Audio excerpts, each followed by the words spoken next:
شادی کے بعد میری ماں نے میری بیوی سے کہا، آج کھانا تم بناؤ گی۔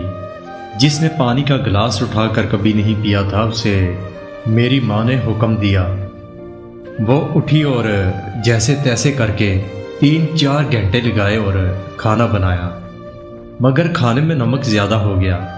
وہ ماں کے ٹیسٹ کے مطابق نہیں تھا، اس لیے کھانا گھر کے کسی فرد نے نہیں کھایا اور سب میری بیوی پر طنز کرنے لگے کہ اپنی ماں کے گھر سے یہ سیکھ کر آئی ہو۔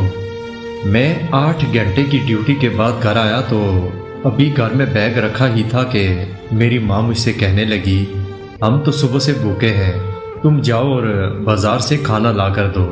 میں نے ایک نظر اپنی سہمی ہوئی بیوی پر ڈالی اور مارکیٹ چلا گیا۔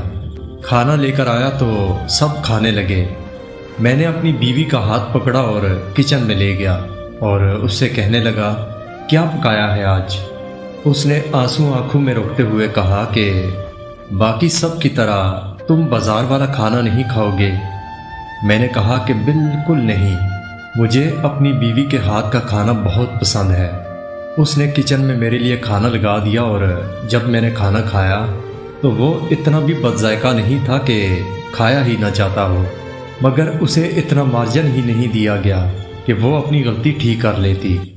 قصور میری بیوی کا بھی نہیں تھا کہ وہ ماسٹرز کر رہی تھی اور شادی ہو گئی، اسے تعلیم نے گھرداری کی فرصت ہی نہیں دی۔ اور قصور میری ماں کا بھی نہیں تھا جس نے ہاؤس وائف بن کے ساری زندگی اپنے بچوں کے لیے اچھا کھانا بنایا تھا۔ پھر وہ عورت بہو کے ہاتھ کا بنا بدمزہ کھانا کیسے کھا سکتی تھی؟ میں نے اسی دن اپنی ماں کی بات بھی مان لی اور اپنی بیوی کے ہاتھ کا بنا کھانا بھی کھا لیا۔ میرے اس ایک عمل نے مجھے اپنی بیوی کی نظر میں ہمیشہ کے لیے معتبر کر دیا، اور اس ایک محبت بھرے عمل کی وجہ سے آج وہ ہر قسم کی ڈش بنانا سیکھ چکی ہے۔ اس دن اگر مارکیٹ سے کھانا نہ لے کے آتا تو ماں ناراض ہو جاتی، اور اگر اپنی ماں کی بات سن کر سب کے سامنے بیوی کو ڈانٹ دیتا تو وہ شاید مجھ سے بدگمان ہو جاتی۔